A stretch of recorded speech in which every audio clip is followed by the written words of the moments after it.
सूर्य नमस्कार के 12 अभ्यास। प्रणाम आसन, ऊर्ध्वहस्तासन, पाद हस्तासन। अभी तो प्रारंभ ही चल रहा है, इनिशियल योग प्रैक्टिस चल रही है, एडवांस योग भी कराएंगे। फिर दाहिने पैर पर बैठ गए, दाहिना पैर दोनों हाथों के बीच में, बाएं पैर पीछे। ये इसका मतलब आप लोग करते भी हो, अच्छी बात है। करीब 99% अच्छा ही कर रहे हैं। ये दाएं पैर भी पीछे, इसको पर्वतासन कहते हैं। फिर घुटने जमीन पर थोड़े छूते हुए, ज्यादा नहीं, पढ़ना नहीं, टच करना।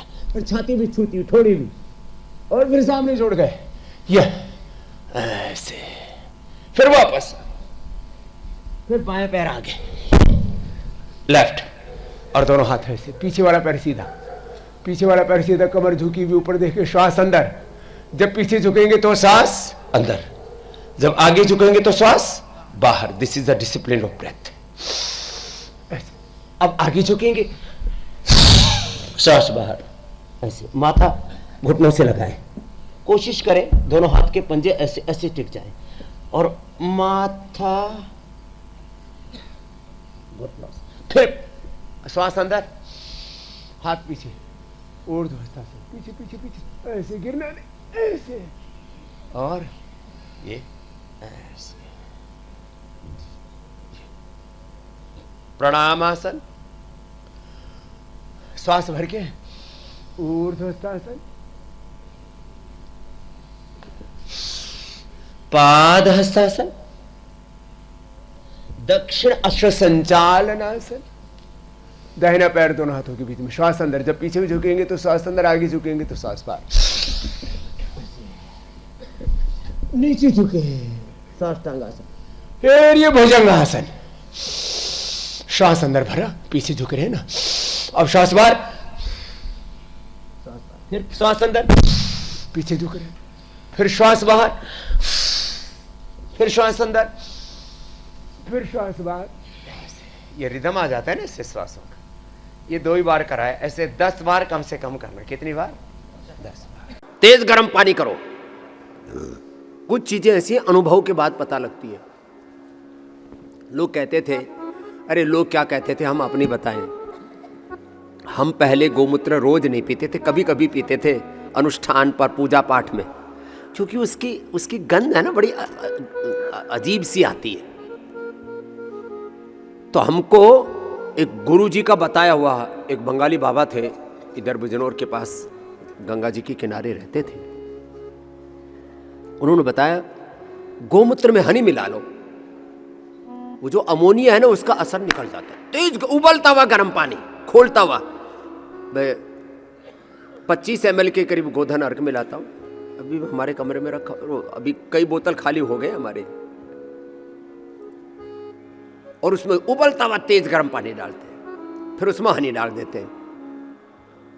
हनी ठंडे पानी में डालो तो ठंडा करता है, गर्म पानी में डालो तो वेट को, कोलेस्ट्रॉल को और सारी गंदगी को अंदर के क्लींजिंग का काम भी करता है, और एनर्जी भी पूरी देता है। उसको बहुत ज़्यादा देर तक नहीं रखना चाहिए, वो तो 2-3 मिनट में तो पी भी लेते हैं उसको, तो कोई दिक्कत नहीं, उसमें कोई गंध नहीं आती, और पेट तो ऐसे साफ होता है, शंख प्रक्षालन जैसा हो जाता है। हमको बचपन से कब्ज रही है, बीच में शंख प्रक्षालन किया, फिर ये बस्ती आदि की, सब ठीक कर लिया, अभी हमको कब्ज नहीं है। पहले हमको मतलब थोड़ा बंधा हुआ सा मल आता था। जब से गोधन अर्क पीना शुरू किया है तो ऐसे पूरा साफ। सुबह ऐसे एक बार इतने कड़ाके की भूख लगती है, धन अर्क पीते ही पेट साफ हो जाता है, कड़ाके की भूख लगती है। फिर जो हम भोजन नहीं करते, भजन करते हैं, तो फिर वो मन डाइवर्ट हो जाता है भजन में, तो विस्मृत हो जाती है भूख। फिर दौड़ लगाते हैं तो शरीर अपने जहाँ से उसको ज़रूरत है वहाँ से ले लेता है, तो इसलिए हमारा फैट नहीं बढ़ता। जो भी कहीं एक रत्ती भर भी कहीं एक्सेस फैट है वो सब मेल्ट कर देता। कहाँ ब्रेन स्ट्रोक, कहाँ हार्ट अटैक, कहाँ कोई इन्फ्लेमेशन, रह ही नहीं सकता। अब फिर आकर के यहाँ सुबह ब्रेकफास्ट कर ही लिया, आपके सामने ही कर लिया, चौड़े में ही। ये है Baba ji, what is the secret of your power? तो this is the secret of my power. ये लोग इन्हीं चक्करों में रहते हैं। बाबा जी, अरे हम कोई सीक्रेट नहीं रखते, this is a open secret. ये है जीवन जीने का सलीका, जीना सीख लो। अब देखो ये इतनी चीजें खा के, अब जितना मैंने योग किया ना उससे डबल करवा लो मेरे से, पूरा वेग के साथ। ऐसे नहीं कर बेटा, भस्त्रिका पूरा। अब करते ही माथे में पसीना आने की अंदर से तैयारी हो रही है।